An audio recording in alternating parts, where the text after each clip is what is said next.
नमस्कार दोस्तों, आज मैं आपको सकट चौथ व्रत की 5 कहानी सुनाने जा रही हूँ। प्रेम से बोलिए गणेश भगवान की जय हो, चौथ माता की जय हो, माघ मास की जय हो। एक शहर में देवरानी और जेठानी रहती थी। जेठानी अमीर थी और देवरानी गरीब थी। देवरानी का पति जंगल से लकड़ी काटकर शहर में बेचता था और अक्सर बीमार रहता था। देवरानी जेठानी के घर का सारा काम करती और बदले में जेठानी बचा हुआ खाना, पुराने कपड़े आदि दे देती थी। इसी से देवरानी का परिवार चलता था। माघ महीने में देवरानी ने तिल चौथ का व्रत किया।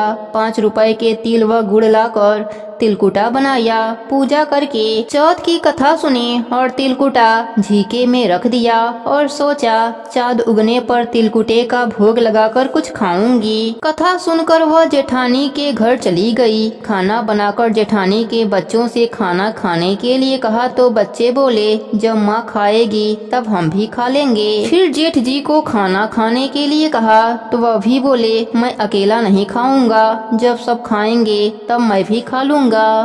जेठानी ने उससे कहा आज तो अभी कोई भी खाना नहीं खाया है तो मैं तुम्हें खाना कैसे दे दूं, तुम सुबह ही बचा हुआ खाना ले जाना।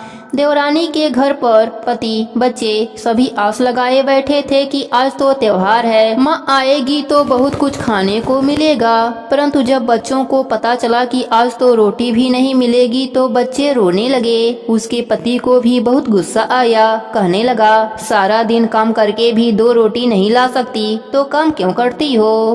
पति ने गुस्से में आकर कपड़े धोने वाले धोबले से पत्नी को मारा। धोबला टूट गया तो पाटे से मारा। वह बेचारी गणेश भगवान को याद करके पानी पीकर सो गई। उस दिन गणेश जी उसके सपने में आए और कहने लगे धोबना मारी, पाटा मारी, सो रही है या जाग रही है। वह बोली कुछ जाग रही हूँ, कुछ सो रही हूँ। गणेश जी बोले भूख लगी है, कुछ खाने को दे दो। देवरानी बोली क्या दूं, मेरे घर में तो अन्न का एक दाना भी नहीं है। जेठानी जो बचा कुचा देती थी आज तो वह भी नहीं मिला। पूजा का तिलकुटा झीके में पड़ा है, वही खा लो। तिलकुटा खाने के बाद गणेश जी बोले धोबना मारी, पाटा मारी, निपटाई लगी है, कहाँ निपटूं। वह बोली मेरे घर में जहाँ मन करे वहाँ निपट लो। फिर गणेश जी बोले कहाँ पोंछूं। अब उसे गुस्सा आ गया। कब से तंग कर रहे हैं, मेरे सर पर पोंछ लो। सुबह जब देवरानी उठी तब वह देखकर हैरान रह गई कि पूरा घर हीरे मोतियों से जगमगा रहा है। उसके माथे पर हीरे मोतियों के टीके जगमगा रहे थे। उस दिन देवरानी जेठानी के घर काम करने नहीं गई। बड़ी देर तक राह देखने के बाद जेठानी ने बच्चों से चाची को बुलाने के लिए भेजा। उसने सोचा कल खाना नहीं दिया इसलिए वह बुरा मान गई है। बच्चे बुलाने गए और बोले चाची चाची चलो, माँ ने बुलाया है, सारा काम पड़ा है। दुनिया में चाहे कोई मौका चुके या ना चुके पर देवरानी जेठानी आपस में कहने का कोई भी मौका नहीं छोड़ती। देवरानी बोली बेटा बहुत दिन तक तेरे माँ के घर काम कर लिया, अब तुम अपने माँ को मेरे वहाँ काम करने के लिए भेज दिया करना। बच्चे घर जाकर माँ को बताया कि चाची का घर तो हीरे मोतियों से जगमगा रहा है। जेठानी दौड़ती हुई देवरानी के घर पहुँची और पूछा यह सब कैसे हुआ। देवरानी ने उसके साथ जो हुआ था वह सब कह डाला। घर लौटकर जेठानी ने अपने पति से कहा आप मुझे धोबने और पाटे से मारो। उसका पति कहा भला मानस, मैं आज तक तुम पर हाथ नहीं उठाया, मैं तुम्हें धोबने और पाटे से कैसे मारूं। वह नहीं मानी और जिद करने लगी। मजबूरन पति को उसे मारना पड़ा। जेठानी ने ढेर सारा घी डालकर चूरमा बनाया और झीके में रखकर सो गई। रात को चौथ विनायक जी सपने में आए और कहने लगे भूख लगी है, क्या खाऊं। जेठानी बोली गणेश जी महाराज जी, देवरानी के घर तो आप सूखा तिलकुटा खाया था, मैं तो मेवा डालकर घी का चूरमा बनाकर झीके में रखा है, खा लीजिए। गणेश जी बोले कहाँ निपटूं। जेठानी बोली उसके वहाँ तो टूटी फूटी झोपड़ी थी, मेरे यहाँ तो महल है, जहाँ चाहो निपट लो। फिर गणेश जी पूछे, अब पोछू कहाँ? जेठानी बोली, उसका तो गंदा माथा था, मैं तो चमेली का तेल लगाई हूँ, मेरे माथे पर पूछ लीजिए। धन की लोभी जेठानी सुबह जल्दी उठ गई। सोचा घर हीरे मोतियों से भर गया होगा, पर देखा पूरे घर में गंदगी फैल गई थी। तेज बदबू आ रही थी, उसके सिर पर भी गंदगी लगी हुई थी। उसने कहा, हे गणेश जी महाराज, यह आपने क्या किया? मुझसे रूठे और देवरानी पर टूटे।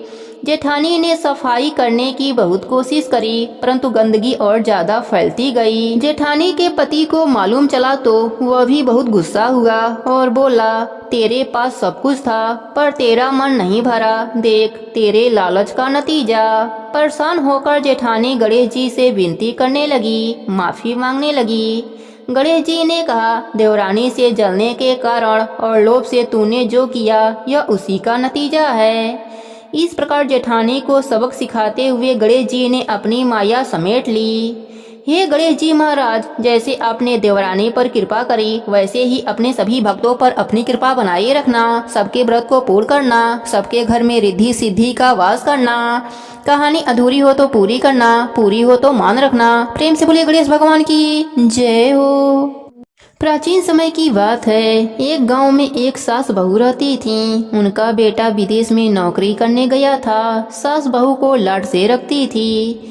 एक दिन सास किसी काम से गांव जाने लगी तो बहू से बोली कि बहू, चूल्हे की आंच बुझने मत देना। सास गांव चली गई। इधर चूल्हे की आग बुझ गई। बहू डर के मारे पड़ोस में आंच लेने गई तो पड़ोसन कहानी सुन रही थी। बहू देखकर बोली कि आप क्या कर रही हैं? तब औरतें बोली कि हम चौथ माता की कहानी सुन रहे हैं। तब बहू बोली, इससे क्या होता है? तब औरतें बोली कि चौथ माता अन्य धन, लक्ष्मी, बेटा, पोता सब देती हैं। पति परदेश गया वापस आ जाता है, तू भी किया कर। बहू बोली, मैं कैसे करूं? मेरी सास 3 टाइम रोटी देती हैं। औरतें बोली कि 1 टाइम का रोटी गाय के बछड़े को दे दिया कर, दूसरे टाइम की उठानी में गाड़ दिया कर, तीसरे टाइम की अपने लिए रख लिया कर और चूरमा बनाकर चांद देखकर चौथ माता को भोग लगाकर चांद को अर्घ देकर खा लिया कर। बहू बोली, ठीक है। ऐसा कहकर बहू चली गई। अगले माह में चौथ का व्रत आया तो उसने वैसा ही व्रत किया। चौथ माता ने सोचा, अगर सतयुग में परिणाम नहीं देंगे तो कलयुग में मुझे कौन मानेगा। चौथ माता सपने में पति से बोली कि घर जा, तुझे सब याद करते हैं। वह एक सेठ के वहाँ मुनीम का काम करता था तो बोला कि लेने वाले लेने आएंगे, देने वाले देने, तो मैं कैसे जाऊं। चौथ माता ने कहा, कल घी का दीपक जलाकर बैठ जाना, देने वाले दे जाएंगे और लेने वाले ले जाएंगे।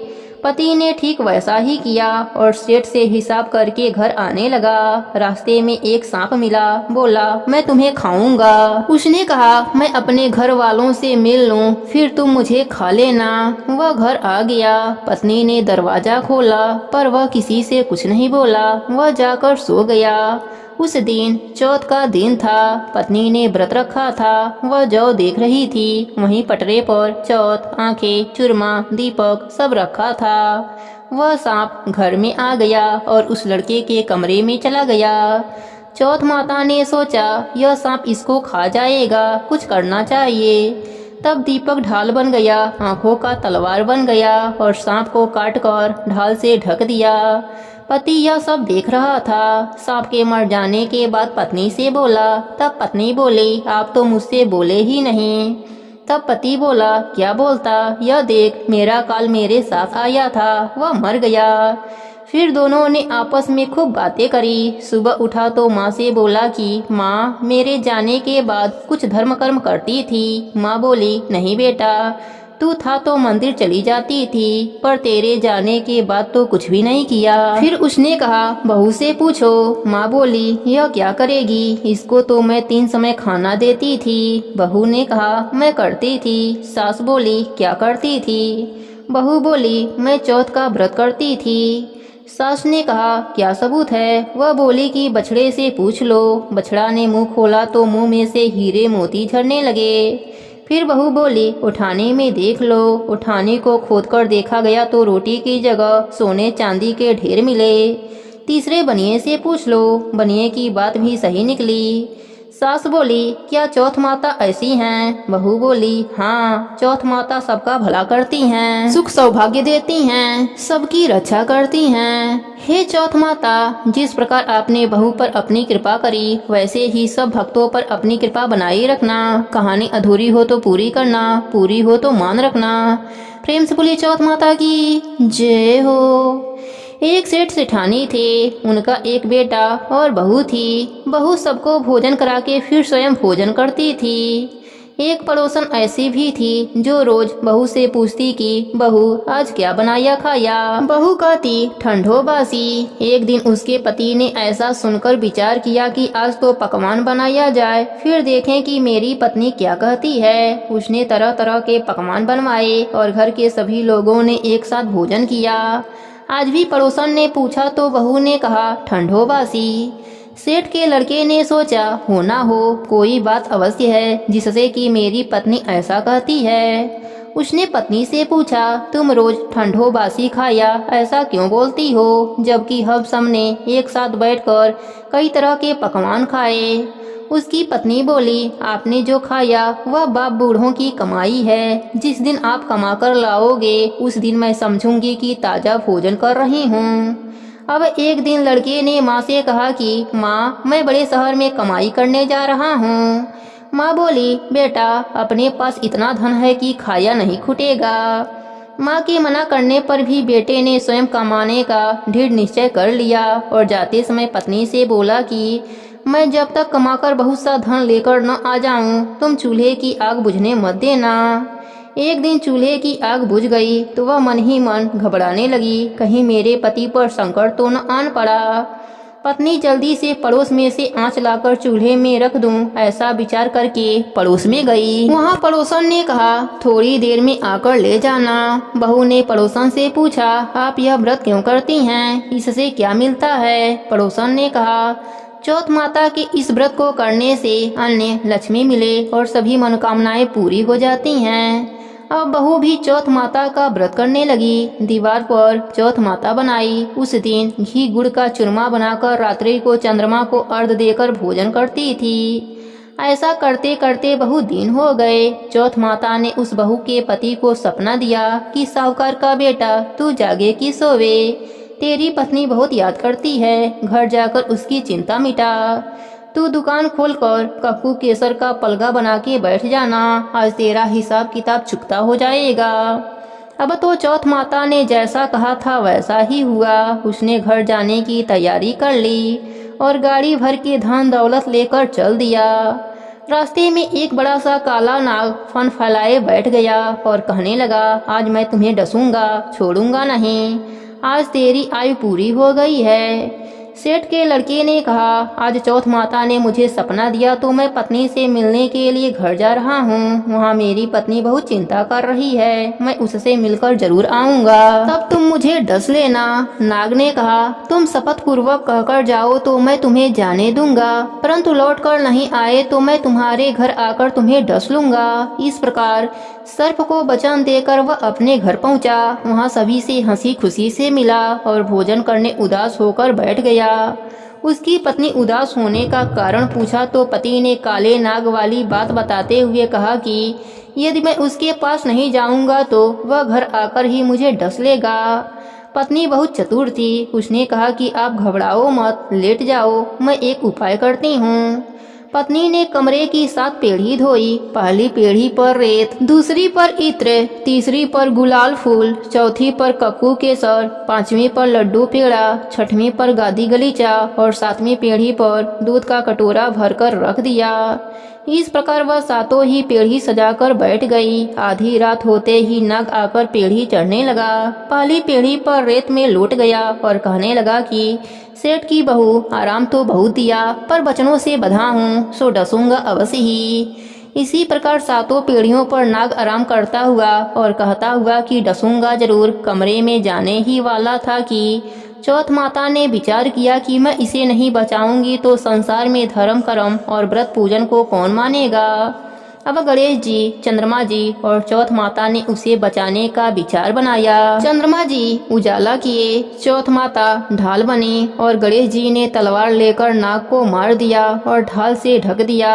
अब बहू भी थकी हारी सो गई। दिन उगा तो लोग बेटे से मिलने आए, परंतु बेटा बहू तो उठे ही नहीं थे। बहुत देर हो गई तो माँ उन्हें उठाने गई। माँ ने सातों पीढ़ियों पर जो कुछ देखा तो बहुत घबराई और बेटा बहू को आवाज लगाने लगी। बेटा बहू उठे तो देखा कि एक ढाल तलवार वहीं पड़ी है। अब ढाल उठाई तो वही काला नाग मरा हुआ पड़ा है। बेटा बहू ने सोचा कि आज तो धर्म कर्म ही आड़े आए, जो गणेश भगवान और चौथ माता ने अपनी रक्षा करी।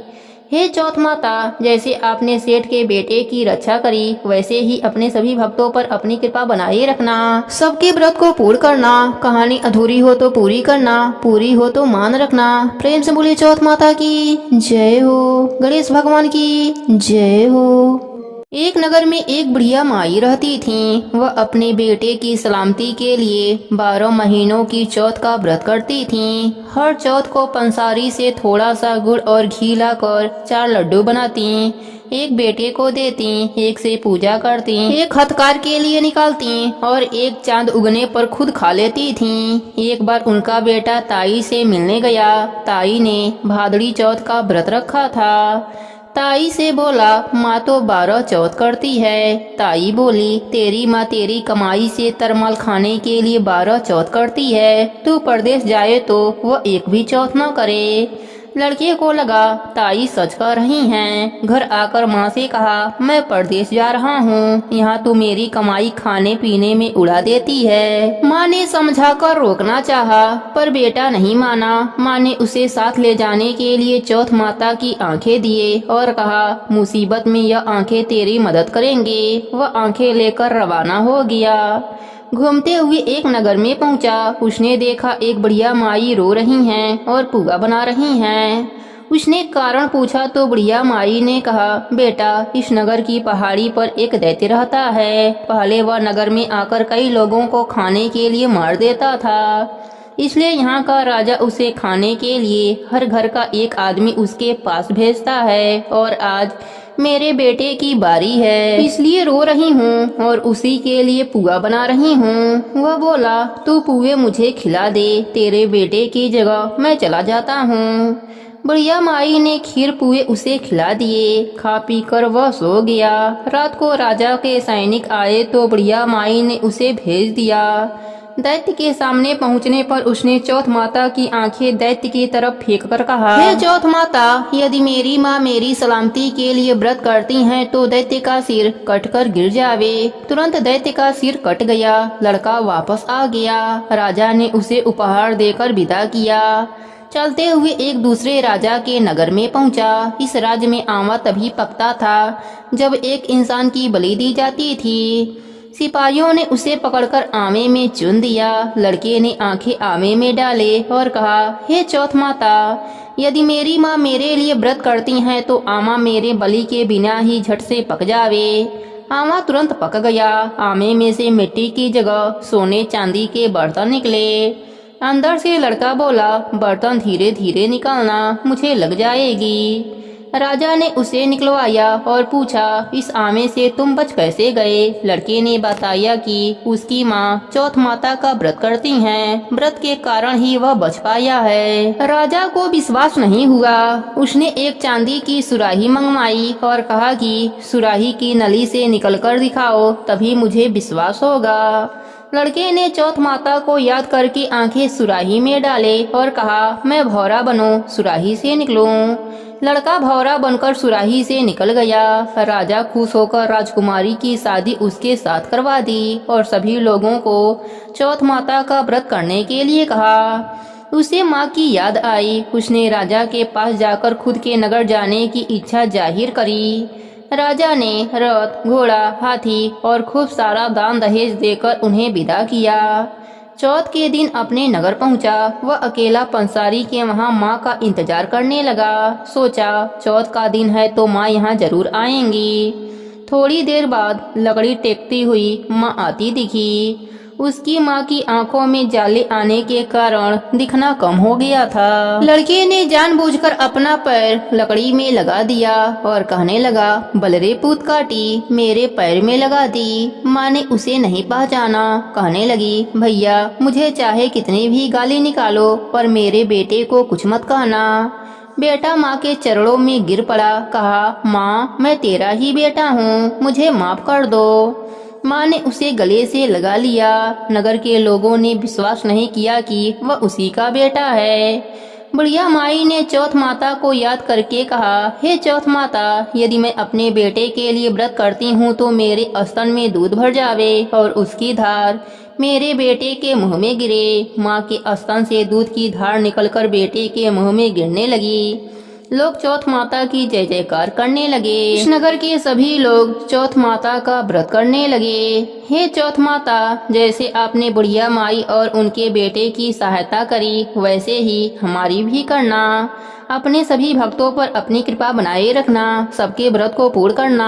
प्रेम से बोलिए चौथ माता की जय हो, गणेश भगवान की जय हो। पार्वती जी ने पूछा कि हे वश्य, माघ महीने में किस गणेश की पूजा करनी चाहिए तथा इनका क्या नाम है? उस दिन पूजन में किस वस्तु का नैवेद्य अर्पित करना चाहिए और क्या आहार ग्रहण करना चाहिए? इसे आप सब विस्तार बताने की कृपा करें।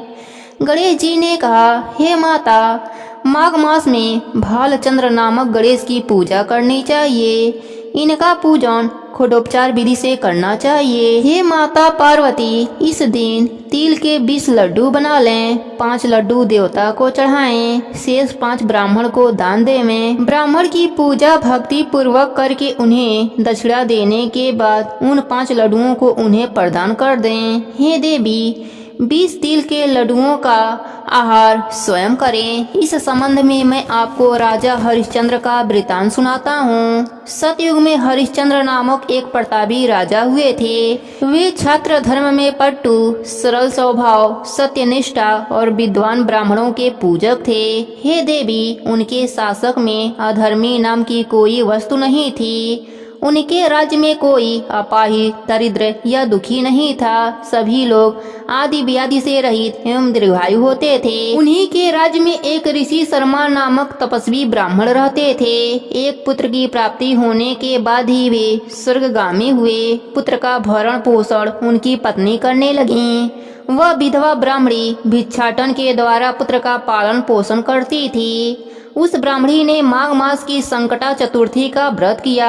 वह पतिव्रता ब्राह्मणी गोबर से गणेश जी की प्रतिमा बनाकर सदैव पूजन किया करती थी। हे पार्वती, भिक्षाटन के द्वारा ही उसने पूर्वोक्त रीति से तिल के 10 लड्डू बनाए। उसी बीच उसका पुत्र गणेश जी की मूर्ति अपने गले में बांधकर स्वेच्छता से खेलने के लिए बाहर चला गया।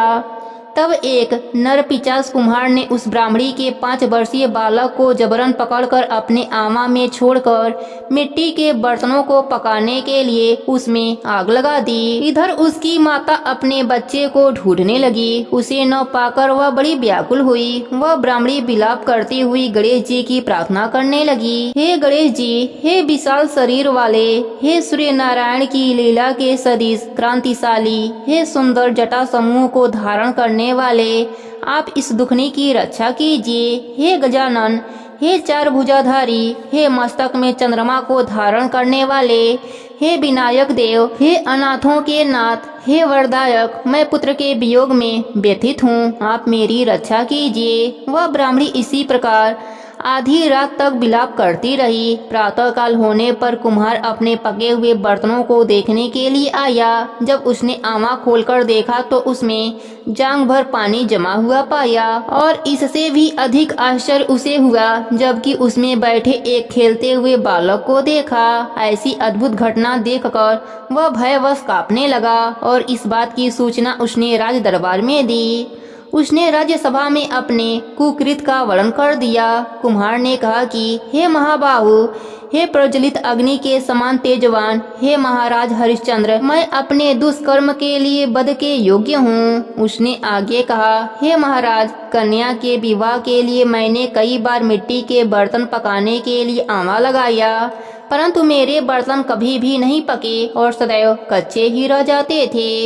तब मैंने भयभीत होकर एक तांत्रिक से इसका उपाय पूछा।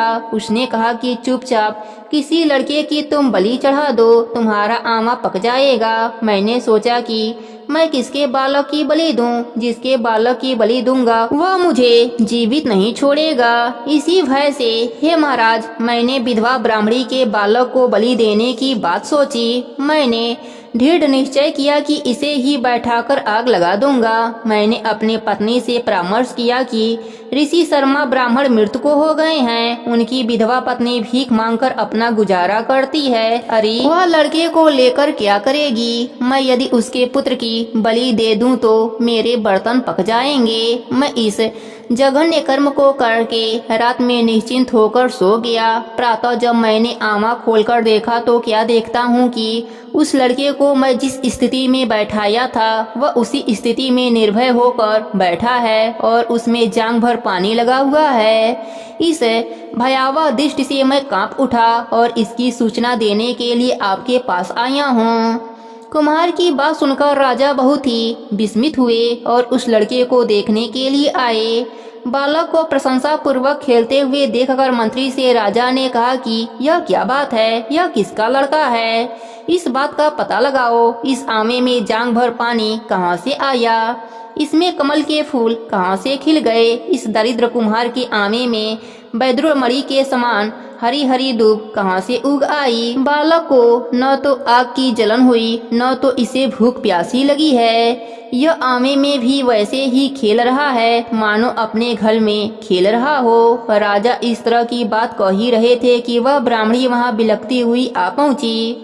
वह कुम्हार को कोसने लगी। जिस प्रकार गाय अपने बछड़े को देखकर रभाती है, ठीक उसी अवस्था उस बुढ़िया की थी। वह बुढ़िया बालक को गोद में लेकर प्यार करने लगी और रोती कांपती हुई राजा के सामने बैठ गई। राजा हरिश्चंद्र ने पूछा कि हे ब्राह्मणी, इस बालक के न जलने का क्या कारण है? क्या तू कोई जादू टोना जानती है अथवा तूने कोई धर्माचरण किया है जिसके कारण बच्चे को आंच तक नहीं आई? राजा की बात सुनकर ब्राह्मणी ने कहा कि हे महाराज, मैं कोई जादू नहीं जानती और न कोई धर्माचरण, तपस्या, योग, दान आदि की प्रक्रिया ही जानती हूँ। हे राजन, मैं तो केवल संकट नाशक गणेश चतुर्थी का ही व्रत करती हूँ। उसी व्रत के प्रभाव से हे राजन मेरा पुत्र जीता जागता बच गया। ब्राह्मणी की बात सुनकर राजा ने कहा कि मेरे राज्य की संपूर्ण जनता इस संकट नाशक गणेश चतुर्थी का व्रत करे, इसमें मेरी पूरी सम्मति है। राजा ने उसकी परिक्रमा करते हुए कहा कि हे पतिव्रते, तू धन्य है। राजा ने संपूर्ण नगरवासियों को गणेश जी का व्रत करने का आदेश दिया। इस आश्चर्यकारी घटना के कारण सभी लोग उस दिन से प्रत्येक मास की गणेश चतुर्थी को व्रत करने लगे। इस व्रत के प्रभाव से ब्राह्मणी ने अपने पुत्र के जीवन को पुनः पा लिया था। इतना कहने के बाद श्री कृष्ण ने कहा कि हे युधिष्ठिर, आप भी सर्वोत्तम व्रत को कीजिए। इस व्रत के प्रभाव से आपकी सभी मनोकामनाएं पूर्ण होंगी। अपने मित्रों, पुत्रों और पौत्रों को सुख देने वाले साम्राज्य को प्राप्त करेंगे। हे महाराज, जो लोग इस व्रत को करेंगे उन्हें पूर्ण सफलता मिलेगी।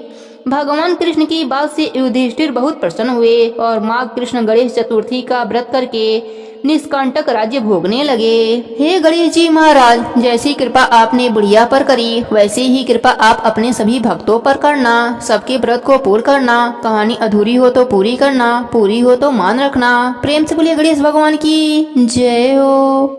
कर्पूरे गौरम करुणावतारम संसारी सारम भुजगेन्द्रहारम सदा वसन्तं हृदयारविन्दे भवं भवानी सहितं नमामि। तमेव माता च पिता तमेव बन्धुश्च सखा तमेव विद्या द्रविणं तमेव सर्व मम देव। प्रेम से बोलिए गणेश भगवान की जय हो। तिल चौथ माता की जय हो। जय गणेश जय गणेश जय गणेश देवा। माता जाकी पार्वती पिता महादेवा। माता जाकी पार्वती पिता महादेवा। लडुअन को भोग लगे संत करी सेवा। जय गणेश जय गणेश जय गणेश देवा। माता जागी पार्वती पिता महादेवा। माता जागी पार्वती पिता महादेवा। एक दंत दयावंते चार भुजाधारी। मस्तक सिंदूरी सोहे मूसे की सवारी। जय गणेश जय गणेश जय गणेश देवा। माता जाकी पार्वती पिता महादेवा। माता जाकी पार्वती पिता महादेवा। अंधन को आँख देते कोढ़ीन को काया। बाझन को पुत्र देते निर्धन को माया। जय गणेश जय गणेश जय गणेश देवा। माता जागी पार्वती पिता महादेवा। माता जागी पार्वती पिता महादेवा। पान चढ़े फूल चढ़े और चढ़े मेवा। सूर्यदासी शरण आए सफल की जय सेवा।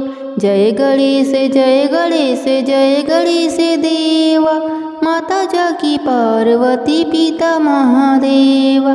माता जागी पार्वती पिता महादेवा। दीनन की लाज राखो शंभु सुते बारी। कामना को पूरा करो जगे बलिहारी। जय गणेश जय गणेश जय गणेश देवा। माता जागी पार्वती पिता महादेवा।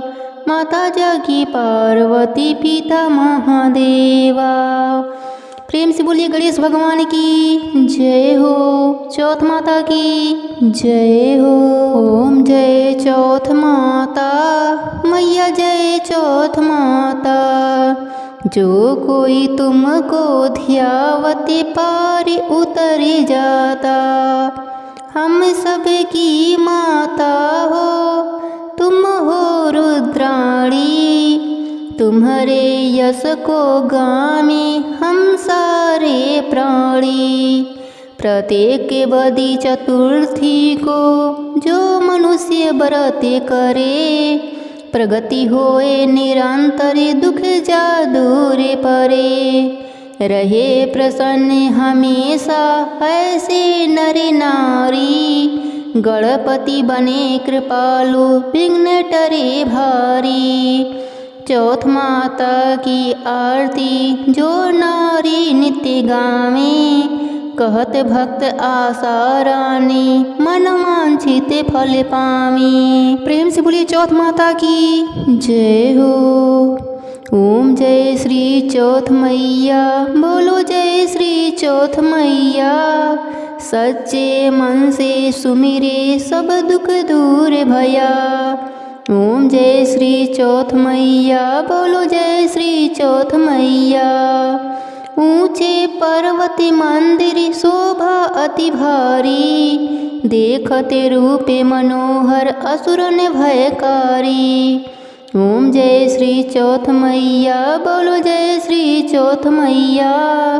सच्चे मन से सुमिरे सब दुख दूर भया। महासिंहासन सुहावन ऊपर छत्र फिरे। सिंह की सवारी सोहे कर में खड़ंग धरे। ओम जय श्री चौथ मैया बोलो जय श्री चौथ मैया। सच्चे मन से सुमिरे सब दुख दूर भया। बाजते नौबते द्वारे अरु मृदंग डैरू। 64 जोगनी नाचते नित्य करे भैरू। ओम जय श्री चौथ मैया बोलो जय श्री चौथ मैया। सच्चे मन से सुमिरे सब दुख दूर भया। बड़े बड़े बलशाली तेरा ध्यान धरे। ऋषि मुनि नर देवा चरणों में आने पड़े। ओम जय श्री चौथ मैया बोलो जय श्री चौथ मैया। सच्चे मन से सुमिरे सब दुख दूर भया। चौथ माता की आरती जो कोई सुहागन गावे। बढ़त सुहाग की लाली सुख संपत्ति पावे। ओम जय श्री चौथ मैया बोलो जय श्री चौथ मैया। सच्चे मन से सुमिरे सब दुख दूर भया। प्रेम से बोलिए चौथ माता की जय हो, गणेश भगवान की जय हो।